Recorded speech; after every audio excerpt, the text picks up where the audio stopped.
Over the last 5,000 years, a series of mental laws have been discovered. In fact, back before the time of Christ, there were what were called mystery schools. And mystery schools were schools of people who would withdraw to the mountains, and they would study for years. And over the course of the years, they would be taught these principles. Today, the great findings of the mystery schools are available to us as simple as gumdrops and newspapers. But 99.9% of people have not discovered them. So I want to give you some of the discoveries in the mystery schools, which many people today are rediscovering and going, whoa, it's like a teenager discovering sex. I mean, wow. All right, here's the first, the law of expectations. Your expectations largely determine the quality of your life in this sense, is that whatever you expect with confidence becomes your self-fulfilling prophecy. In other words, you are always telling your future by the way you talk about how you think things are going to turn out. You are like a fortune teller in your own life. And if you believe that things are going to turn out well, if you expect them to turn out well, then by gum, they do. If you believe that you're going to be popular and that people are going to buy and that you have a great product and a great company and you're going to have a great life and you're going to be accepted and well received by people, and then you act that way. So it's very, very important that you always expect the best. And this is the key, expect the best. Expect the best. Expect the best of yourself, expect the best of other people, but especially expect the best of people who look up to you. One of the discoveries at Harvard University is that there's two qualities of child raising that raise happy, healthy kids. Two qualities, by the way, that raise happy, healthy, powerful business teams as well, and sales teams. Number one is a democratic environment. A democratic environment is where everybody is welcome to express their opinions, and people discuss and debate and get feedback and so on and so forth, and they make their decisions based on consensus. So everybody feels valuable and important and respected. That's number one. For kids, it's phenomenal. Ever since my kids have been little, I always ask for their opinion. What would you like to do? Where would you like to go? Now as they grow up, we take turns. Where would you like to go for dinner? Where would you like to go? And so on. And the kids decide. And now, when they're adults, they feel that their opinion is valid. When they meet with other adults, they feel that their opinion is valid because they've been trained all their lives that their opinion is worth something. So number one is a democratic environment. Number two is a climate of positive expectations. Is the parents expect their kids to do well. Just like I tell my kids, you're going to be a very successful person when you grow up. You're going to do extremely well. You're going to be very popular. You're going to get good grades. When you expect the best of your children, children rise to your expectations. They may argue with you, they may reject, they may discount your positive statements because you're a parent, but it affects them at an unconscious level. I remember reading a wonderful line from a journalist. He said, "My father was not very talkative," he said. "He was a good man, but he didn't talk very much. But I do remember him saying one thing which affected my whole life. He said, 'Son, I expect you to do something worthwhile with your life when you grow up.'" He said, "I still remember that because whenever it came up, he'd say, 'Son, whatever you do, I expect you to do something worthwhile with your life when you grow up.'" He said, "That rang in my mind all my life." He said, "I've striven all my life to do something worthwhile with my life," just because of the positive expectations. So it's really important. Telling people that you expect the best of them. If you're married, telling your spouse that you believe in them and that you expect the best and you believe they'll be successful, and if they're not successful, then they'll learn something, they'll be successful next time. Repeating that over and over again is the greatest blessing that a person can have. Okay, so expect the best. Expect the best of other people, expect the best of yourself too. So the second law, the law of control. The law of control says that you feel positive about yourself to the degree to which you feel you are in control of your own life. And their psychologists call this a sense of coherence, a sense of control. It means that when you feel you're in control, you feel happy. You feel at peace with yourself. And you feel negative about yourself to the degree to which you feel you are not in control of your own life. You feel you are controlled by your bills, by your bosses, by your health, by your debts, by your family, by your obligations. When you feel that you're not in control or out of control, you feel highly stressed. A person with an internal locus of control says, "I make my own decisions. I am where I am and what I am because of myself. I'm in charge of my life." A person with an external locus of control feels that other people are in charge of their life, their boss, their bills, and so on.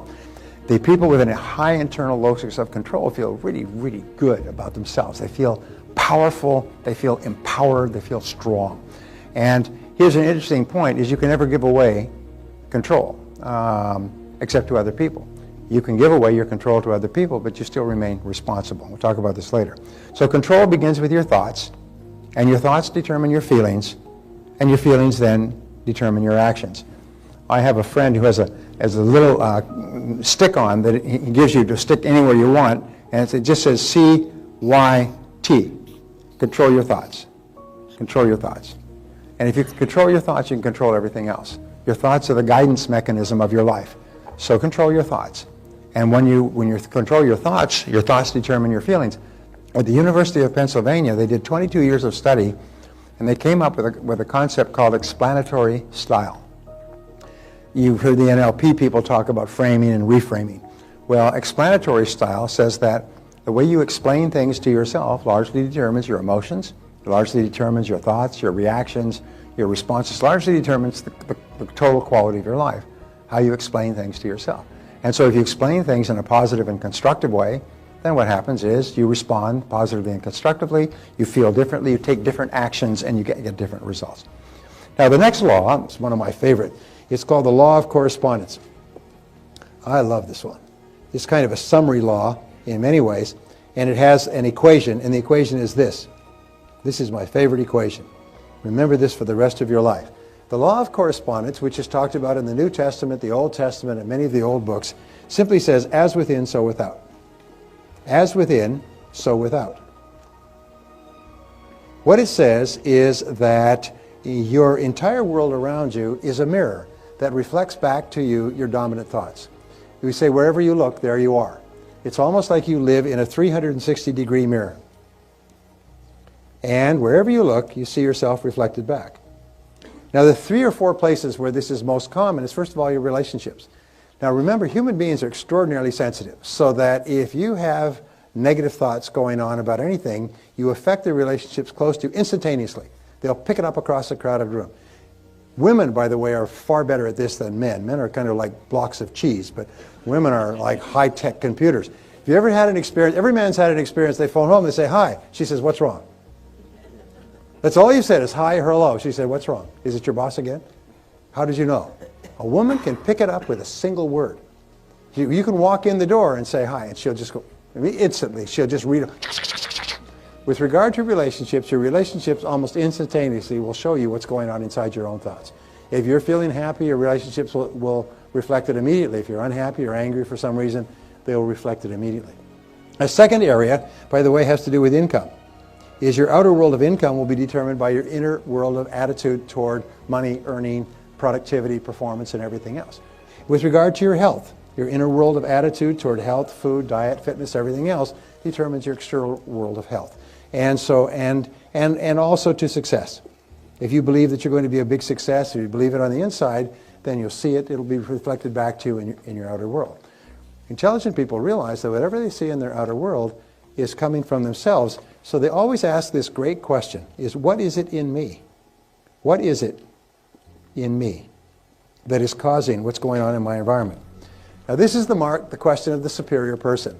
The average person always tries to blame something in their external environment or someone, past, present, future. So another mental law, the law of belief. Now this is a biggie. This is really the biggie. This is the foundation principle, by the way, of all religions and all philosophies and all success is the law of belief. It says that whatever you believe with feeling becomes your reality, because you always act on the basis of your beliefs. And the more intensely you hold the belief, the more the belief becomes true for you. There's 2 sets of beliefs. There's conscious beliefs that we have, and there's unconscious beliefs. And there's that wonderful line from Josh Billings, the humorist. He said, it ain't what a man knows what hurts him, it's what he knows what ain't true. And many things we know about ourselves ain't true at all. What we do is we develop scotomas, or blind spots. Is once we've decided to believe a certain thing, we do not see anything that contradicts it. We may be doing wonderful things or wonderful work or being very successful. We don't even see that. If we decided to believe that we will never make much more than we're making, sometimes your parents will tell you, you've got to be worried about money, you've got to be careful about money all your life, and you'll never make very much, so you've got to hold on to every penny. And so people just hunker down, and they're more concerned about security than anything else. And so we develop these beliefs, these blind spots. And sometimes you need somebody to come along and open it up. And so you can see this vast world of possibilities that you have. And when this happens, people change completely. So your biggest obstacle is usually self-limiting beliefs. Your biggest obstacle is usually self-limiting beliefs. So what are your self-limiting beliefs? What are the most common ones? Well, the most common ones are internally, I'm not smart enough, I'm not as smart as other people, or I'm not talented enough, or I'm not creative enough, or Now here's a very interesting point, is that no one's born with any beliefs. Every belief you have about yourself, your potential, the world, religion, politics, people, anything, every belief you had to be taught meticulously with very careful instruction, repeated over and over again. And so the starting point of using the law of belief on your behalf is, first of all, you ask yourself, what beliefs would it be useful or helpful to me to have?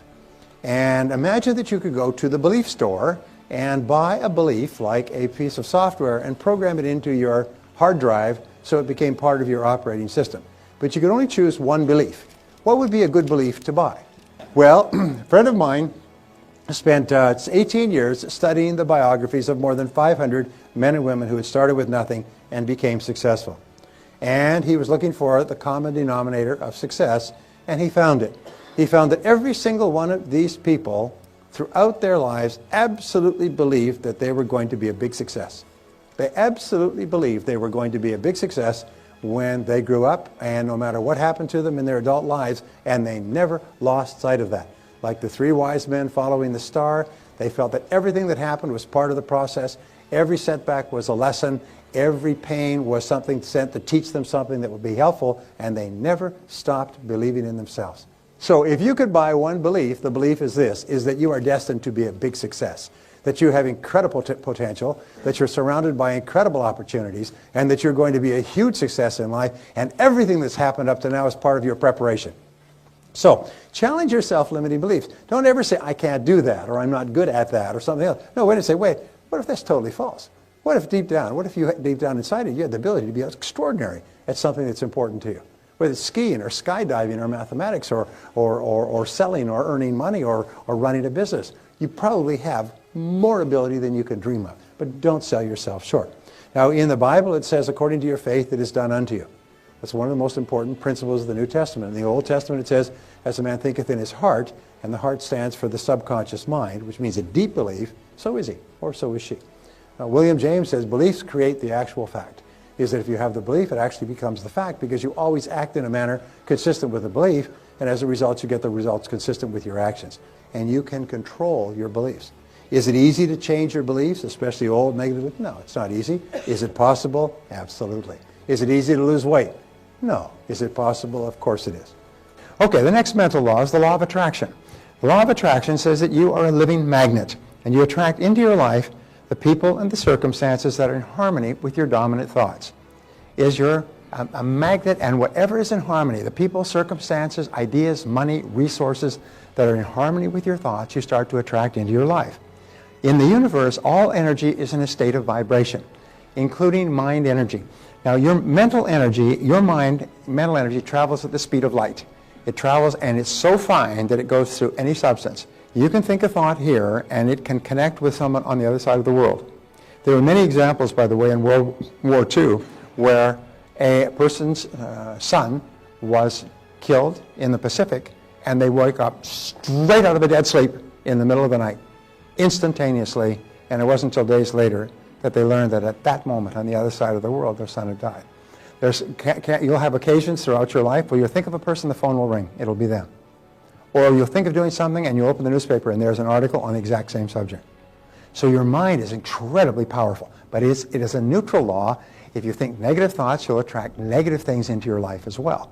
Now this law of attraction, this is the basis of The Secret and all those things. The problem with the book The Secret and the movie and everything else is that it doesn't mention the word work. Which is why it's a wonderful thing. People read The Secret and say, oh, all I have to do is think happy thoughts and I'll be rich and happy. No, that ain't it. So this explains these laws. It explains the law of vibration, which says that all things vibrate outward. So thoughts vibrate outwardly from you. And the more emotion attached to a thought, the greater is the intensity of the vibration. The more emotion you have. If you think about, what you're going to have for lunch, it has very little vibrational effect. But if you think about someone you love, or a goal that you want to achieve, or something you want to accomplish, or even something you're afraid of, it has a tremendous emotional effect. It's like turning up the emotional power. Second of all is radiation. We say that everything radiates outward, almost like the ripples in a pond, and it also explains the law of what is called sympathetic resonance. You can walk into a room and you will have a resonance with another person on the other side of the room. And you meet that person and you get married and live happily for the rest of your life.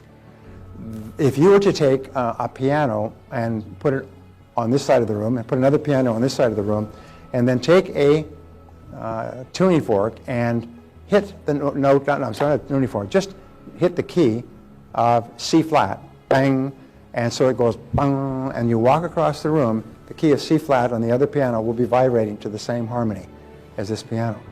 You and I have this experience of sympathetic resonance where we resonate with other people, we resonate with ideas, we resonate with conversations, we resonate with subjects that we like to study and learn about.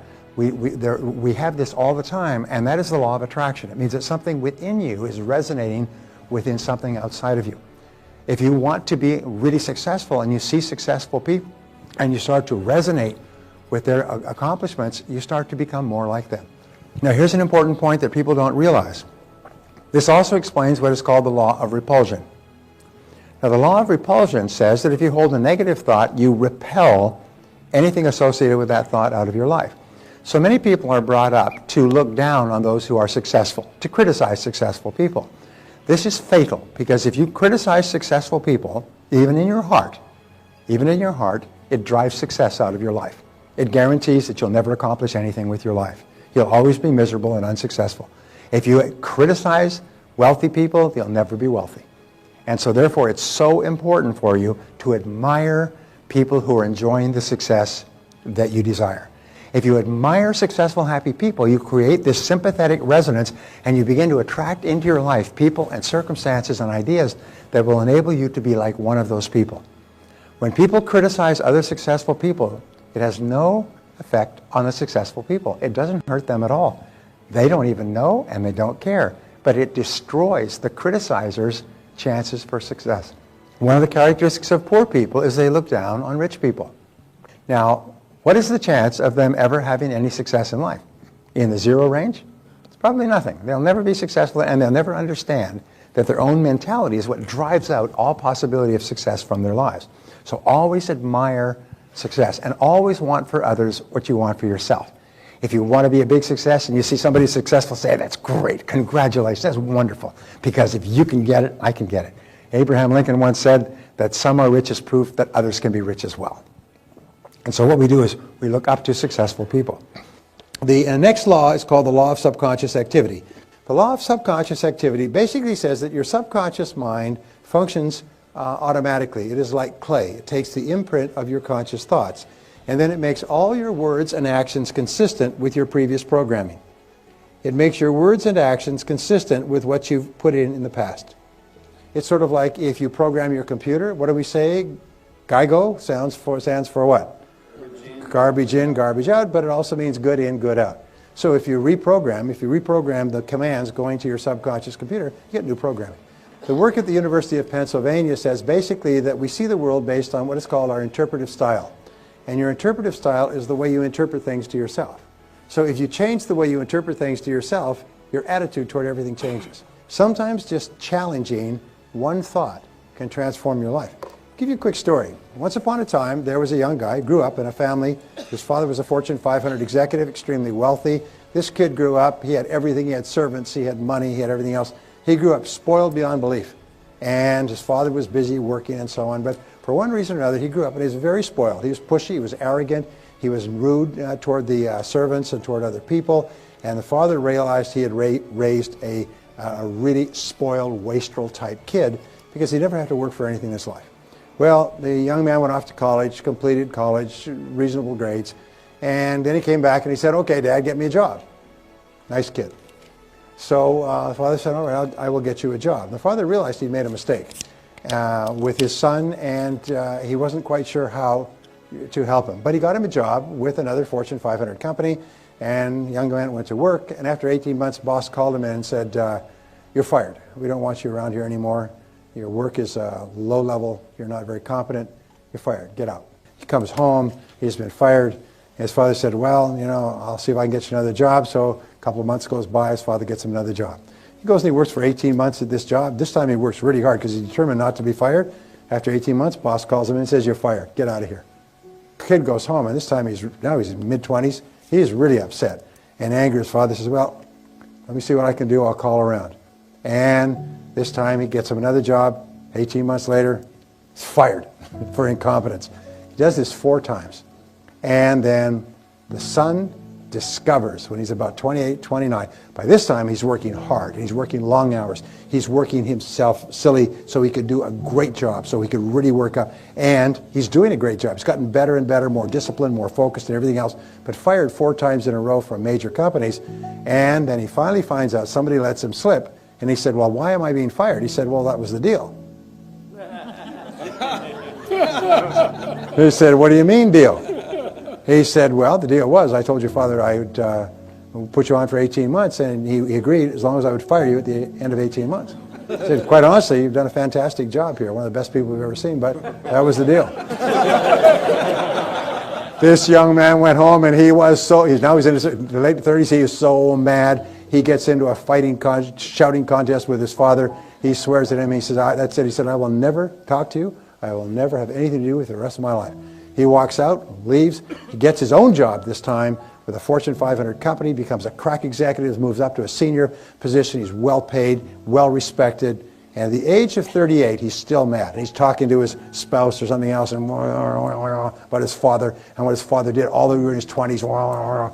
And his spouse, his wife said, honey, did you ever think that maybe your father loved you so much he was willing to put you through all of that, knowing you'd end up hating him? But he did that to make you the kind of man that you've become today. And it was just like a whack in the face. And suddenly the son realized, in all honesty, he was a jerk when he came out of school. And that now he was a successful, highly respected person, and it would never have happened in the absence of those experiences. So he went to his father. He's now 38 years old. Father's about 60-something. Went to his father and confronted him and said, is this true? And he said, yes. He said, I hated to do it. He said, but I realized I made a mistake in raising you, and I had to compensate for it. I had to make you the kind of person that you could be, and that would only happen with adversity. And so I was willing to lose you in order to save you. And they embraced, and they became the best of friends for the rest of their lives. So my point there was what he did is, from being angry to the age of 38, he changed his perspective and realized that what had happened was a good thing. What happened was done out of love and not out of unkindness. Okay, the next law, the law of cause and effect. Now this was the granddaddy law that really changed my life. The law of cause and effect says that for every effect in your life, there's a specific cause. All other laws in the universe, I call it the umbrella law, all other laws, mathematics, physics, mechanics, all fall under the law of cause and effect. Aristotle proposed this in 350 BC, and it was called the Aristotelian principle of causality, which was a great shock to a world that believed in gods and coincidences and lightning strikes and Mount Zeus on Mount Olympus. What they said was, no, everything happens for a reason. And if we're not happy with what's happening, we can change the causes. If a person's overweight, people say, well, I'm overweight, it's because of my glands. Yes, sir, it's your mouth gland, and it's malfunctioning several times a day. You know, we know how to be healthy and fit and how to live a long time. We know how to make all the money that we want because there are hundreds of thousands of millions of people who have. Did you read the statistics in the paper this morning? Great statistics. Ta-da! In 2001, there were 7.7 millionaires in America. I'm sorry, 2001. 2011, 10 years later, after all the depression, recession, panics, crashes, and everything else, there's 10.2 million Americans with a net worth in excess of $1 million. Now, that would suggest that all these people, 90% of them started off with nothing, and they're still continuing to grow. That's a growth of what, 2.8 million? Is that what it was? It's about 2.8 million more millionaires now than there were 10 years ago. And all those people started off with nothing. So if you want to be a millionaire, then you can be a millionaire. Just do what other people who started with nothing did to become a millionaire. The most important application of this law is that thoughts are causes and conditions are effects. Your thoughts are what are called the primum movum, the primary moving force of your life. Your thoughts create the conditions of your life. It's very much as though you had one of the old slide projectors, and you put in a slide, it projects on the screen. Your thoughts project on the screen of your life. As the hippies used to say, wherever you go, there you are. And so wherever you look, there you are. Wherever you look in the world around you, that is your thoughts projected onto the screen of your own life. So the question is, what do you think about most of the time? And the rule is, if you change your thinking, you change your life. If you change your thinking, you change your life. And there is no other way.